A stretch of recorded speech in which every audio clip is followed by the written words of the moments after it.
याद किया मुझे, घर से पिक करवाया, कमाल की बात है। डरने की बजाय खुश नजर आ रही हो। उफ अल्लाह, क्या क्या देखना पड़ रहा है।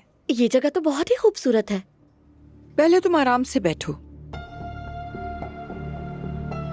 अब मुझे बताओ मसला क्या है। प्रेग्नेंट हूँ मैं। प्रेग्नेंट हो? असल बात बताओ मुझे, और अपनी कीमत भी।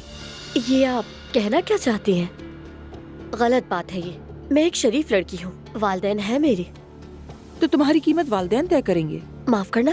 चुप करो और मेरी बात सुनो। मैंने तुम जैसे बहुत देखे हैं। कहाँ से आती हो और नियत क्या है तुम्हारी, सब जानती हूँ मैं। तुम जैसों को मैं अच्छी तरह समझती हूँ। सब चाहते हैं कि लोग जल्द से जल्द अमीर हो जाएं। वैसे भी तुम लोअर क्लास से हो लड़की।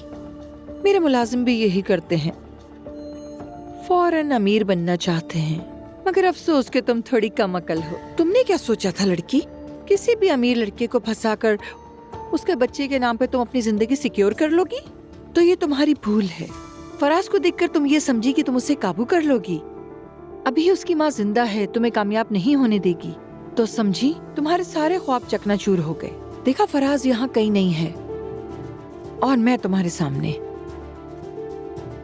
जानती हो क्यों? फराज को मैंने कहा कि दफा हो जाओ यहाँ से। समझ ही गई होगी तुम तो।